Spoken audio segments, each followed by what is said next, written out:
And good afternoon, racing fans. Welcome to Hawthorne Racecourse for Saturday afternoon of thoroughbred action. Jim Miller and Emily Gullikson joining you with pre-race analysis and information today. As Emily, we had rain overnight, but this is a track that dries out very quickly. A little bit of surface was added today, but we do have a fast track for the 8-race card. This track is so solid. It clears out well. It's played fair on the first 2 days. Expecting that again. Hopefully the rain holds off a little bit tomorrow. But even still, as you mentioned, it's a good racetrack. So nice to be fast and soon firm on the turf. That's right. We only have 4 tracks racing tomorrow here in North America. On Easter Sunday, it's going to be us, Gulfstream, Golden Gate, and Sunland tomorrow. So for the 8-race card, if you're out there having a nice little Easter egg hunt in the morning, having a nice dinner in the evening, in between, you can watch and wager on our races, as it's a good card tomorrow. Solid card today. First race was hurt a little bit by some scratches. After that, everything held together very well. There are some quality races on this card, though, too. There actually are. I was going through. I was quite surprised. There are many horses that are worth a follow and going forward. Yep. So it is a good card, especially today. And then again, following those horses throughout the meet. Yeah, and we'll see. We've had some more barns that have moved in over the course of last week from New Orleans. Next up will be some barns coming in from Oaklawn Park. So expect the field size to increase. We're only about a month away from turf racing as well. I walked the turf course yesterday. It is in fantastic shape. First week of May, we will be shooting for turf racing here at Hawthorne. UAE Derby was today on Gold Cup Day. You have Arkansas Derby going on, Florida Derby going on, so big cards across the country as well, Emily. I'll be curious to see. Bob Baffert's got a horse in the Arkansas Derby that could be a solid factor in Muth. Florida Derby, there's a chance, I think, for an upset. Hades pulled off the upset last time. We'll see if Hades can do it again, but hey, we're into the 100-point preps now, so we're definitely starting to see who's really going to be in the gate the first Saturday in May, too. Yeah, and I think there are still some questions, enough so that the UAE Derby winner, Forever Young, caught a lot of attention even before today's win. And honestly, it wouldn't be surprised to see that one favored right now. I think there's a lot of question marks. I mean, Baffert's horse earlier, especially if Baffert's horse wins later today, because that horse isn't even eligible for the Derby, so then the picture gets even more wide open. Well, think about that. He could take the Arkansas Derby today. He could take the Santa Anita Derby coming up next week, and then after that, that's a lot of points taken away from others. You're right, though. Forever Young, the jock rode the horse like it was the best horse in the race. Stayed in the clear the whole way around, was wide the whole way. But when you're on the best, you want to avoid any type of traffic trouble. And there were only 2 horses that really kind of scampered away from the field in the lane. He was solid. Japanese horse racing, we know, has always been very good on the turf. Dirt racing has gotten much better, but this is a horse that I agree with you. I think this is a horse that could be a threat in the Kentucky Derby. Yeah, absolutely. I mean, what he showed today is he's not really one of those super flashy type horses, but he just showed a lot of stamina and a lot of durability, and that's kind of good characteristics for the Derby. Sometimes just being able to put a horse into a race, should be fit, you know, even coming in, as the Japanese horses have been able to ship, and yeah, could be a big threat, and again, could even be favored. And now that they have enough points to get into the Kentucky Derby, and they said they're coming for it, their next move will be probably getting over here to the States as quickly as possible, getting settled in the surroundings and getting ready for the first Saturday in May. All right, 8 races on the card here at Hawthorne today. Again, a fast track. We're going to go through the card, go back and take a look at the opener. A little bit more extended post parades today with the warmer temps, as we're in the 60s today. So they'll be going out on the track about 7 or 8 minutes to post. But Emily, we kick things off in the opener. $40,000 optional claiming allowance company in the first. 5.5 furlongs. 7 were entered. We're down to 4 because the 1, 3, and 5 are scratched. Rainier Arietta is on the 7, Indicia. Big question with Kaylee's sister coming in off the long layoff. That one can be in the mix. But then you get Malloy from the barn of Wayne Catalano, and I'm actually surprised that one is not favored on the board right now. I think Malloy may be the best horse in the race. Yeah, it's an interesting way to approach it, because I kind of think the 2 is. I think Malloy maybe for a little bit more ground, but I do think the betting can be a side, because last meet, every Catalano horse, it seemed like they took a lot of money and then they ran well, and when they didn't take money, the board told you all you needed to know. So that could be a little bit of a sign in here. And again, it's a race that you have Kaylee Sisters coming off that long layoff, currently favored, currently at 7-5, will cycle back through. The horse that I was trying to anchor on in here is Bally Dreaming, and maybe even moves up a little bit with the scratch, especially over the 1, doesn't have to show as much early speed, but just one that might not have to be the best horse, but just be fit and has that early speed and a consistent type and has a good record with Amy aboard. I'll tell you, Antonio Donato and Armando Hernandez make a lot of very good claims. They do very well with the claims. Notary, one of their best claims, who came back and ran huge in a $600,000 stake at Oaklawn. Bally Dream was claimed for $30,000. You see, after that, it was a second place effort followed by a victory against the Allowance Company. Spent the winter in New Orleans. Good effort in that last out. They spot their horses well. They spot where they can win. I love what they did with Lily's Woofy, dropping in, Oh, yeah. got that Illinois money last week, and the horse is wheeled right back in this weekend as well. But Bally Dreaming definitely could be a factor. I agree with what you're saying on Malloy. This is a horse that if I didn't see that last start, I would probably say I don't think the horse can get there in time. And even there, you're still going an eighth of a mile longer. So going 5.5 furlongs, I don't know if it's going to be the optimal distance. And you're right, race complexion changes with the one out of here, so you lose some of the pace to chase. I stayed with Malloy. We'll see how things unfold. This one's 8-5 right now on the board. Kaylee's sister, we will mention just a little bit here, and then we'll talk about it when we get back. But Jareth Loveberry back in the saddle after a very good meet down at down in New Orleans there, and Kaylee's sister does have that speed. What do you think? I mean, this is a long, long time away from the races, too. Yeah, well, I mean, also, too, you have those good connections. Jareth being aboard, I think, is a positive in this case, coming in. And they could be looking at things down the road, but at the same time, Larry Valley's been sending out live runners, being on the inside. They did have Viola. They scratched. She would be no surprise in here. And you know, I like, she is coming off the long layoff, but I do like that move with racehorses. I'm not one that's always like, oh, retire him. If she still wants to run and she has it in her, let's go for it. Yep, you know? Right, I agree. 3 of the 4 in for the 40,000 race 1. We'll see if anybody drops in to take any of those horses to kick off the racing day. Race number 2 today starts the 50-cent early pick 4 wager. Field of 7 to line up, 5/8 of a mile. Conditioned to $5,000 claimers in this spot, Emily. Tom Van Berg has some horses in this weekend. He has a 2-horse in here. Horse that didn't show a whole lot in that last Ribaldry, but this is a horse that I think could be a factor as well. I'll be curious to see how things unfold. And you also get Sweet Nelly from Oaklawn Park for Cody Rosine. So starting to get some of these shippers coming in, and it kind of throws everything for a little bit of a loop as well. Yeah, it goes into that situation of, is it the best horse or the horse that's best suited for today's conditions? And this race, I think there's a few in here that make a lot of sense. Sweet Nelly, she's had some subtle trips at Oaklawn Park. Should just move up naturally on this circuit where she has been competitive in the past. Ribaldry for Thomas Van Berg, another one. Jareth has them out, could be very live. She has some competitive races sprinting, even at 5 furlongs. Her second career start back at Tampa, that was competitive. Coming in from Turfway, another one that could just move up naturally. And then you have the early speed of number 3, Hallie's Rainbow, who can be very dangerous at these shorter distances. Hallie's Rainbow is the one that I ended up with. This is a horse that was racing down at Fairmount Park and racing pretty well. Battled in that last out of the 2023 campaign all the way to the wire, too. Yeah, and the horse that was closing behind her, Zenchua Sky, that horse ran huge. It just might be a little bit short for her, but yeah, definitely out of that race. If you're doing your trip notes, you're putting a mark next to her because she was closing. Right, and definitely a positive sign for Sweet Nelly, too. Seeing Eduardo Gallardo come back in the saddle, he rode this one in that last out. And it was just weird because Sweet Nelly's always a horse that seems to get away rather well. Yeah. The last 2 starts at Oaklawn Park wasn't the case. So I'm curious to see if it's the switchback to the Hawthorne strip that helps, just something that, with the surroundings there, or if it was just unlucky and absolutely coincidence more than anything else. But it's one of those things. Normally, this is a horse that is much closer to the early pace from the gate. Yeah, she kind of dropped herself back a little bit. She was behind horses and just never looked comfortable. Right. So just wasn't in a good position. And sometimes horses just kind of resent that. So yeah, I think they will be a little bit more forward in here. Yeah, I'll be curious to see Sweet Nelly, the horse I laid as the 9-5 favorite there in race number 2.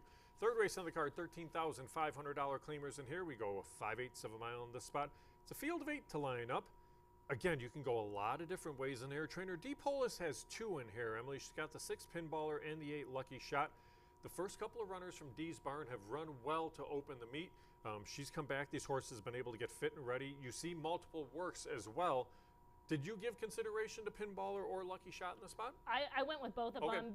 You know, as you mentioned, the barn's sending out live runners, and I think that these trends are so important early on. It's almost like we pay attention to like race flow, track bias, but trends too. When you're especially starting out a meet, barns come out live.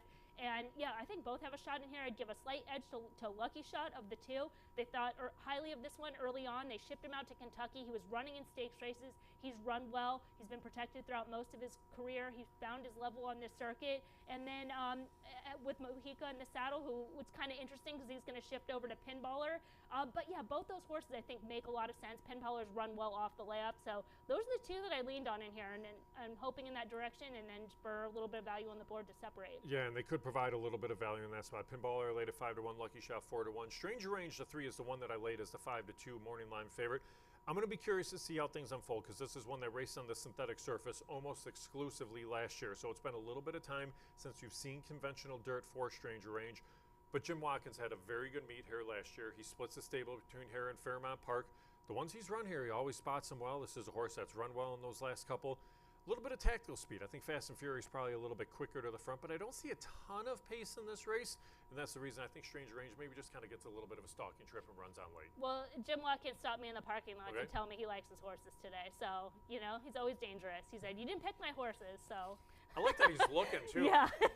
He's checking to see if we like the horse or not. Yeah. I wonder if it's because he wants to get a price or if he wants to see if we're as astute as he feels he is with those horses. But I'll tell you, he's the man with the excellent wardrobe, too. He usually comes out, and you'll know if he's dressed flashy down there, then it's something that you want to keep an eye on as well. He's got some incredible horse racing shirts. Fourth race on the card, $40,000 optional claimers in here as well. We go 5/8 of a mile, field of 7 to line up in this spot. Again, it's a really good bunch. 2 in here from the barn of trainer Armando Hernandez and Comiskey Park and Cortez. You look at Larry Ravelli, he's got a horse in there. Golden Hornet is good. Tilted Towers is good. Let's start with Golden Hornet in this spot, Emily, and work from there. This horse I laid as the 7-5 favorite. He's had success. Won here a couple starts back, but that was all the way back last April, too. Yeah, I can give him a pass for that March 3rd race at Oaklawn Park. He might have lost his race in the gate. He was very fractious. He didn't get away well. Then he had to rush up into the lead. He was pressed. It was a very fast early pace. It was a strong race. They went fast early, fast late. The horse that won the race is called Happy as a Choice, a really good John Ortiz runner who's run some really fast figures, has won a couple times at Oaklawn Park this year. He's also won at Keeneland. So I think that's a good race. Jareth is getting back aboard. That's a positive, as you mentioned. So I think this would be the right spot to get back on track. I think Golden Hornet is the fastest to the front of this field. You see some others that can show speed, but there's a couple different kinds of speed. And this is a 21 and 2, 21 and 3 type of speed that you could see out of Golden Hornet, and you get 5/8 of a mile, which I think is a distance that suits him well. I was just searching for a little bit more of a price more than anything else. I went to Comiskey Park in here. I don't know if Comiskey Park is as good as the others in this field, but this is a horse that it was just second after second after second after second here at Hawthorne, and then finally figured it out. Like the second half of last year was much better. Then you go to Keeneland, and you win a race at Keeneland. That was a good effort there before going to New Orleans. But again, it's Donato for Hernandez. They spot their horses well. They've had good meets. So we're not even talking about the 5 in here, but another horse that's pretty talented. But then you look to a horse like Tilted Towers. This is a horse that has ability, that actually went to Kentucky and then to New Orleans before coming back here, and that's with a barn in Brittany that had a lot of these horses down in Florida too. But look, bullet work. I mean, this is a quality bunch. It absolutely is.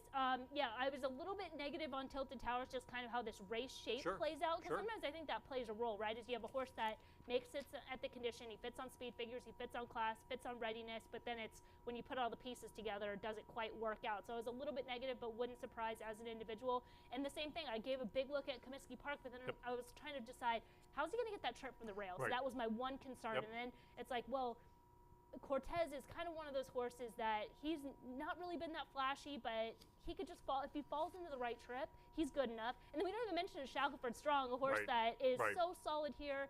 He's solid. He was winning races at Oaklawn Park in terms of class. They're going to give him a little bit of a test here, but sometimes I like that move. You know, it's like you've got a good horse, give him a test, find out. I like the fact that Jimmy DeVito says, okay, I ran well at Oaklawn Park, but now the next spot really is the spot at Hawthorne. It's not feel like I have to stay there where I don't know what I'm going to get. It could be very competitive.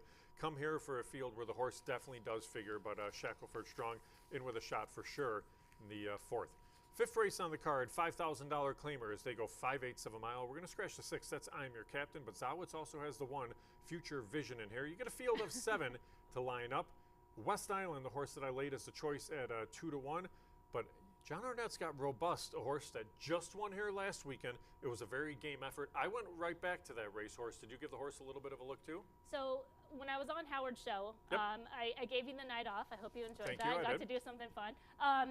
I talked about this race, and this was a race that I was taking on from a gambling standpoint, and the fact that I was willing to take on the 8 West Island just being a short price, that certainly capable, but probably if it wasn't for the connections, should have been a little bit longer. And then as far as Robust, going back to that last race when I was talking about the Delta Downs race and how hard he had to work to get that second, and if he had come back on short rest, I would be negative on him. Right. And he had the 36 days, so he had some recovery, and he's kind of fit in that field. Well, now he's coming off another hard effort. So I'm gambling on the fact that he's going to take a slight step back in this race. And he's kind of done that in the past. He wouldn't be a surprise. So I think, you know, if you're looking at kind of the most likely, that's where you would lean. From a playing standpoint, I'm trying to get creative and just say, if he doesn't show up, if the 8's just not quite as good, but some of his better racer at Canterbury Park and State Bred Company, then this kind of becomes wide open. I gave a look to I'm Your Captain. Obviously, he can't win today, but some of the, I kind of just lean on those other ones by default, right? Because if my opinion is I'm willing to take on the 3 at a short price and the 8 at a short price, I'm really, just kind of hoping for a little bit of chaos somewhere else. So that was my opinion. Yeah, and you saw Jim Watkins earlier. He's got Modazzle in here. That's a horse that I thought could be a factor as well. A start at Turfway Park back in February. Wasn't a great start, but now you're coming over here. A work since that last race. A little bit of tactile speed. Probably settles back a little bit early on. There's not a ton of pace in this race, though, so I'll be curious to see. I'm curious to see what Swiss Guard does. That's the one that could compromise things a little bit on the front end. But you're right. I'm curious to see board-wise, too. West Island will probably be a short price, robust as well. Might be able to find some value there in today's 5th.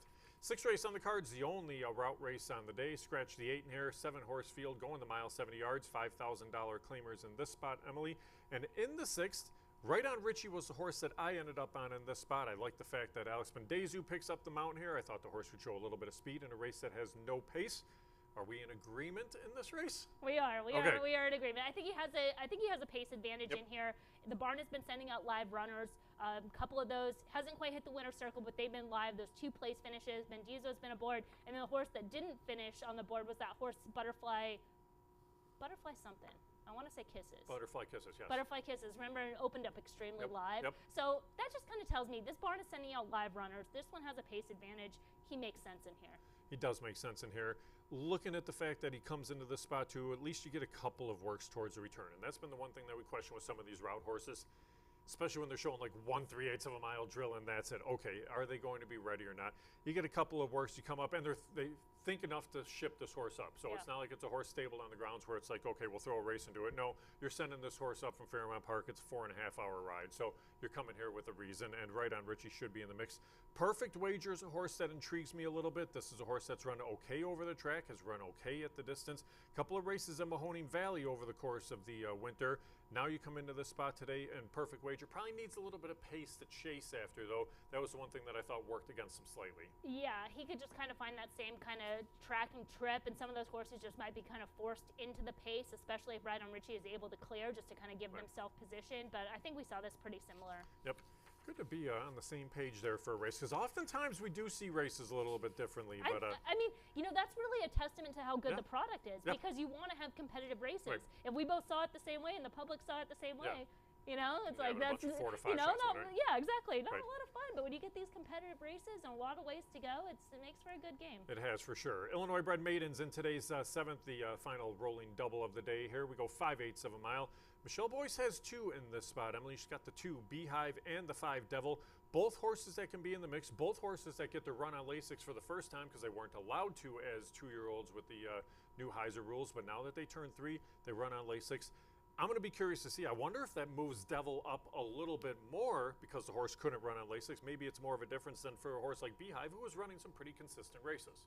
Yeah, I think those 2 kind of stand out in this field, and they actually have a common race going back to the Tebudant at FanDuel Park, and that race was actually won by the other Michelle Boyce runner who's running in the finale. But that pace, they were really bunched up early. Beehive was on the inside. Devil was part of the pace between horses. Rembrandt kind of was close, but kind of got that outside stalking trip with first run. And I thought both horses ran well, all things considered. Devil showed some grit in there. Kind of lost the lead a little bit and then fought back, made Rembrandt work for it. Devil's one I'd love to see on the turf, just kind of by his action, the way that they move. But I think both those horses in there. It's kind of like D. Polis earlier. I'm going to lean on Michelle Boyce in this race. Well, it was curious to see both horses come out of that race, but yet they gave another race to Devil after that spot, and they did not to Beehive. Now you're coming back in here today with a similar work pattern leading towards the return, couple of works towards the comeback. Beehive will be the much shorter price just based on what you see on paper, but I'm with you. These horses 1-2. You always have to watch out for action on the Ravelli firster. He's got Cheryl's Appeal in here, getting Lasix for the debut as well with Loveberry in the saddle. So keep an eye on that horse too. But it seems like the 2 Boyce runners there in today's 7th. In the finale, Emily, we do get allowance runners in this spot. Scratch the 2, Miss Tina Marie. That one is re-entered. Scratch the 5, Rainy Mountain. 13, Talk to Me Justice does draw into this race. I found this to be a wildly difficult race, Emily. You could go so many different ways in here. And I love that you made this the play of the day. Like, I love that. Like, even in disagreement, I just love when it's like, this is so wide open, it's so playable, and like, I want to like sink on it. I love it. And for me, and we looked at some different horses in this spot. Angel Express was my top pick. I know you gave a look to Broken Hearts Bay in here from the Arnett barn, so why don't we start with that one and then kind of work through some others in the field? Yeah, I think, you know, Broken Hearts Bay, she's just recorded some of the higher figures in this field, so it wasn't really that creative, but, you know, just in terms of her most recent races and run those faster figures and should be sitting on a peak effort in this third start of the cycle. She ran a competitive race coming off the bench at Fairgrounds, and then her most recent race is going to get overlooked, but that was a race where she was off the pace. The horse that won the race cleared from the field. There was minimal change in running order, so it's one of those races you just kind of draw a line through. Kept up the fitness, so comes in this race. The shorter 5 furlongs could be a hurdle, but has those other factors on her side as far as recency. So I think that she's probably the horse to beat in here. Doesn't have that much of an edge of some of these others, and some of the others, like you mentioned, Angel Express, who is going to make her 4-year-old debut, has every license to step forward and showed that last year and proved with each race. Yeah, and Vance Childers had a horse that ran here last week, and that looked like, okay, are they ready or not? They have one work coming in towards the return, and the horse ran pretty well. And now you're looking at Angel Express, who has a much longer, more consistent workout pattern coming back. Running style kind of puts the horse, I think, in the right spot. She's in the Army now. The Catalano runner is a horse that could be a factor with speed. Be My Bestie has a little bit of speed in here too. And now with Talk to Me, Justice Strina, and maybe they have to at least push a little bit for position from the outside. I don't know if they're as fast as some of the others. They could get cooked if they try. I'm just hoping Angel Express tucks in right behind there. She's in the Army now as an intriguing horse because we've seen this a few times with some of these horses that have been racing kind of primarily on the West Coast for much of their career. And then all of a sudden they end up here at Hawthorne and they've run some good races. Steve Manley's had numerous horses that's occurred for. But we talked too about Catalano. You mentioned it early in the day with Malloy on this card. You see a lot of these Catalano horses come here and they take a whole lot of action. And because of that, sometimes they run to that action, sometimes they don't. But I do expect this horse will take its fair share of action too. Yeah, I think so too. And, you know, she runs her top race. She's a speed of the speed, going to be the controlling speed in here. I would say if anything there is a positive is that they have given her time and that they don't run her for a tag. I think those are some positives in this spot, but wanted a short price. And she's going to have to earn it because she's come up short, like where she looks like she's clear and she's going to clear the field and then starts to come back, you know, and if there's some others that are there, they've been able to catch her. But I'm glad you gave a look to Happy World because I think that one it's pretty sneaky in here. It's going to have to take on older. That debut was so good. And every race since, the race that she's coming out of has actually been a really productive race. So, yeah, I think there's some upside in that race. Well, you see Rieta in there, finished second in that spot, who came right back to win. And I'm curious to see coming off Lasix for this spot, which I don't mind at all. I think that's perfectly fine. And then you come back with a nice work into this race as well. Heather Iron's horses are usually spotted well. They run well. A lot of times they're overlooked too. This is a horse that I think you get a price on. I laid it at 12 to 1. I think you're going to get that 12 to 1 too. I like that we both have that horse in the mix in the finale. Well, she should be a price because you are taking on older. You have to improve a little bit, but has some ability. Definitely has some ability for sure. That's how we see the 8 races today. Let's flip back to the field for the opener. As in the first, there's only 4 in this spot. We're going to talk about all 4 of them. Win, play, show, just 12% take on that. Exact, the try, super, double, pick 3, pick 5, place pick 8, 8% take on place pick 8. Scratch the 1, 3, and 5. Rainer Arietta rides the 7 in DCI on here. Field of 4, Emily, let's start with the 4. That's Malloy. This one is your 3 to 5 favorite on the board. Like we mentioned, Wayne Catalano going to take action, coming in out of a race at Turfway in that last out. Biggest question mark probably is just going to be the 5.5 furlongs in here today. That was my biggest concern. That and then just the pattern of layoff lines. She has a lot of ability. I think she's at the right level to compete and in the right spot. But yeah, the shorter distance, she might want a little bit longer. She might want to race. But she does have the 1 win here as well. Wouldn't surprise me. I looked elsewhere, especially if she's going to be 3 to 5. Really short price, yeah. I mean, this was one that you were hoping to have a little bit bigger field. For me, I was hoping to have a couple others that could show speed in this spot to set things up because Malloy's one that tends to rate back early on and run on late. There's the 2. That's Kaylee's sister. Kaylee's sister from the barn of Larry Ravelli. We welcome back Jareth Ludbury into the Hawthorne Jocks room as he'll be here throughout the course of the meet. Kaylee's sister, it's that long layoff. Emily, the last time we saw this one on the track, it was Stakes Company for consecutive starts. You're coming back off the layoff, but the works have been solid. It's good connections, and I think they have this horse spot. I mean, you're in for an optional 40. It's not like they're dropping in for 5 off that long layoff. Yeah, exactly. That would be some concern, and in fact, that they are going to bring this horse back off a 552-day layoff shows that she still has something to her, still wants to run. I think that is a positive, and I wouldn't be surprised to see her back in stakes company, to be honest, getting this race under her belt on this circuit over this solid racetrack. Where this barn prepared 2 fills last year, so I think that that's a positive. Could see her go forward. She was competitive in those stakes races. She had to duel through a very fast pace in that most recent start, going back to 2022. But she's more of a kind of sprinter than Malloy, and so I would give her the edge on that front. And as far as the connections, I think with this type of horse coming off the layoff, you got to run somewhere. All right, you're going in from a good barn for Brad Cox, shifting over to a good barn for Leary Ravelli, but this is a horse that has definitely been watched after properly throughout the course of her career. 7 is Indicia. Indicia is currently 13-1. You look at that one right there. This is a good-looking racehorse. It's an 8-year-old mare who's made 4 starts here at Hawthorne, running second at 3 times. Emily, this is a horse that was going longer in those races throughout the course of 2023 into this year. I'm going to be curious to see what happens turning back to the sprint. You saw this one go 3/4 against this company last April, but that's the spot that they picked today. I think they can run on late a little bit. I'm just curious to see what we get out of Indicia. Yeah, I actually kind of keyed off that race in pattern where she did break slow, got the fitness, and then in her very next start came back and won with added ground and on the turf. So I think that could be a similar pattern in here. Her sprint races, they're okay. She does have 1 win spurting at 6 furlongs. That was just a kind of different level altogether. So I kind of looked at her as getting a race kind of coming back out of those most recent Florida races. Yep. And then lastly is the 6. That's Bally Dreamin', a horse that I know you gave a good look to in this spot. This one from the barn of trainer Armando Hernandez. Chris Amy gets the call today on Bally Dreamin'. Couple of races down in New Orleans over the course of the winter. So a horse that's raced well over this Hawthorne strip too. A little bit of tactile speed, and this is one that has helped a little bit of the scratch of the 1. Yeah, I'm just noticing she does have front wraps on for the first time, but as far as her races at the fairgrounds coming off the layoff, she improved with each race, both in terms of numbers and finishing positions. And I just felt in this race where you had the 2 horses that were the horse to beat in Malloy and Kaylee's sister, horses coming off layoffs, or one coming off layoff, one going a little bit shorter, that those were a little bit unknowns, and I felt like Bally Dreaming was one that was just consistent, and that was kind of the horse that I wanted to latch onto. Yeah, and I mean, they were definitely pointing for the spot, hoping this race was going to go. A good claim for 30,000. We mentioned Antonio Donato's made a lot of really good claims, and these are horses at higher levels, claiming for 25, 30, 40, and they spot the horses well coming out of it. So like you mentioned, you see the front wraps there today. We'll see how things unfold for that, but Bally Dreaming definitely merits a look. That's how we see the 4 horses here in today's opener. Again, fast track. This track dries out very quickly here at Hawthorne. We'll see how it plays throughout the course of the day, but good luck to you with your wagers. These horses will head out momentarily here for race number 1.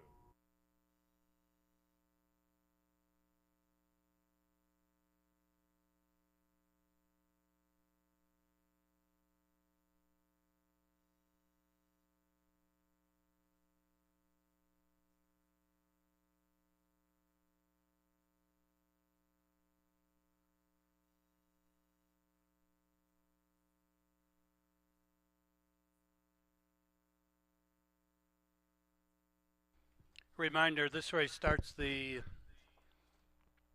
50-cent pick 5 and the $1 place pick 8. Track is fast. Cancel superfecta wagering on this first race. Post time in about 8 minutes. We do urge you to make your selections early. Large crowds throughout the area here at Hawthorne, off track, inner track. Even in your own home, there's a large crowd, I would imagine, with all the kids, puppy dogs, and whatever.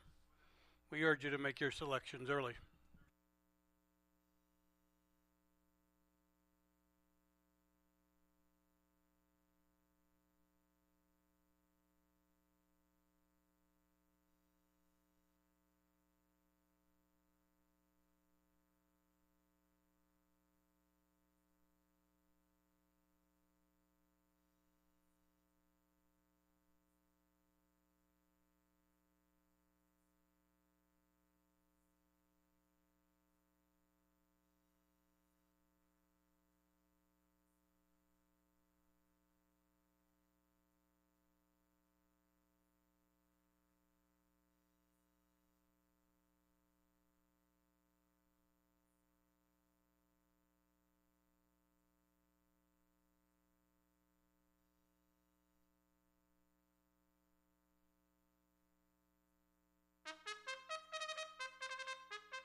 On the track for the Saturday opener, they'll go 5 1/2 furlongs on a fast track. Scratch 1, Viola. Scratch 3, Keep Me in the Moment. Scratch 5, She's Stuck Up. Field of 4.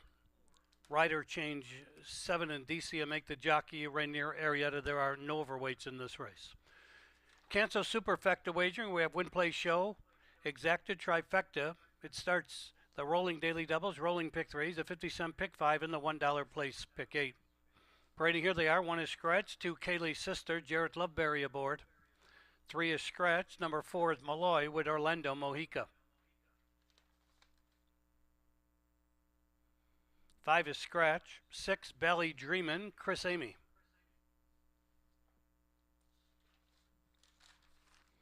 Number 7 Indicia, note the jockey change here, Rainier Arietta to ride number 7.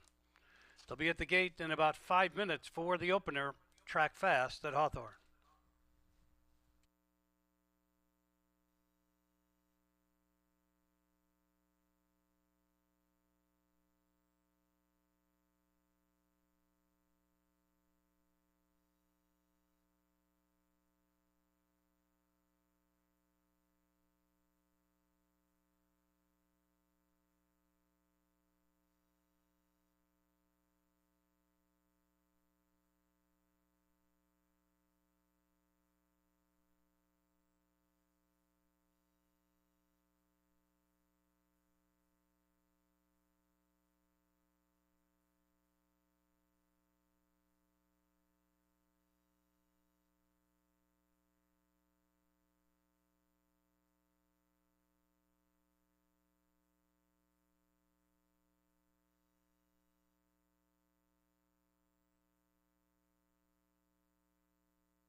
Racing fans, little time remains for the wager on today's first race here at Hawthorne. We do thank you for joining us wherever it may be across the betting network.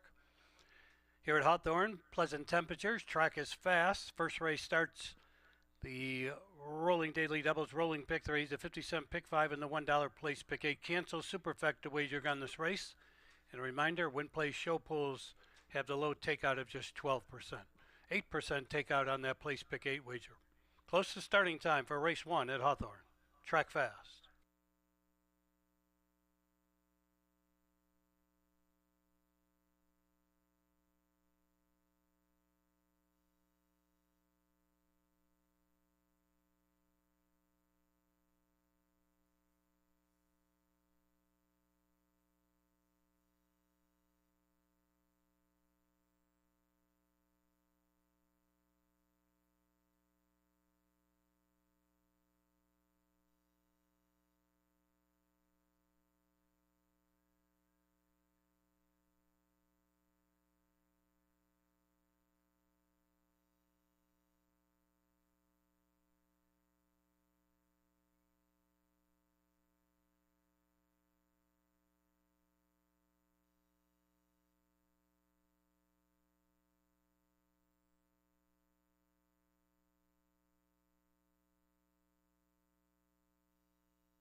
Moving towards the gate here at Hawthorne, we are close to starting time.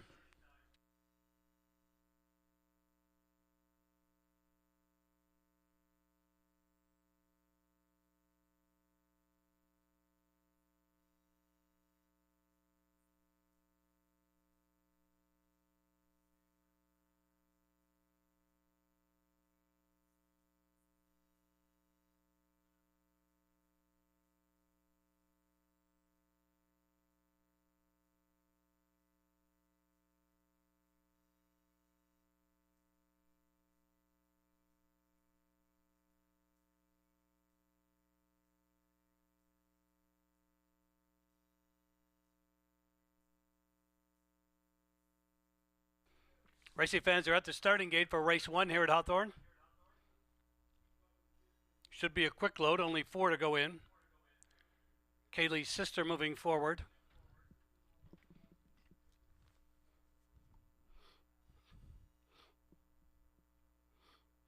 Next to go in is Malloy. Final 2 will be Belly Dreamin' and Indicia. Waiting now for Indicia. Number 2, Kelly's sister, broke through the gate. Assistant starter has her in hand.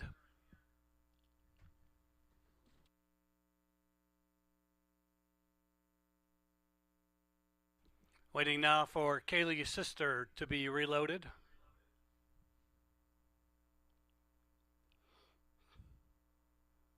All on the gate. They're off. Between horses, Malloy out for the lead. To the outside of that one, Belly Dreamin', Kaylee's sister along the rail. And Indicia came away in 4th. Midway in the backstretch they go. Belly Dreamin' has the lead. Kaylee's sister right there second. Now these two have drawn clear by 6 or 7. Malloy is 3rd, and Indicia alongside her 4th as they move around the far turn. Belly Dreamin' has the lead. Just about 3 furlongs to go. Belly Dreamin' a length and a quarter. Kaylee's sister tracking second by 10. Malloy still third, and Dishia fourth, about 12 lengths behind the leader. Around the turn, they're in the stretch. Belly Dreamin' comes off the turn. Kaylee's Sister still chasing second. And then on the inside, it's Malloy closing ground third, and Dishia fourth. A little more than a furlong to run. The whip comes out on Belly Dreamin'. Kaylee's Sister trying to get by. Here comes Malloy with a late move along the rail. She's third, now second, and coming along the inside for the lead. It's Malloy now taking the lead in the final 50 yards, and Malloy won it. Belly Dreamin' second, Kaylee's Sister third, and Dishia was fourth.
In today's first race,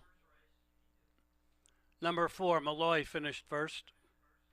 6, Belly Dreamin' second. 2, Kaylee's Sister third. 7, Indicia fourth. 4, 6, 2, 7 is posted. It's unofficial. 103.63 the running time.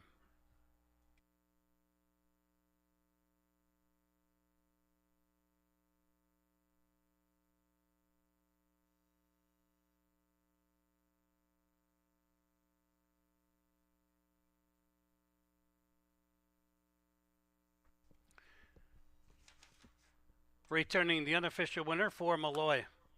Malloy is owned by Coffee Pot Stables of Robert Cummings. Wayne Catalano, the winning trainer. Orlando Mojica, the winning rider.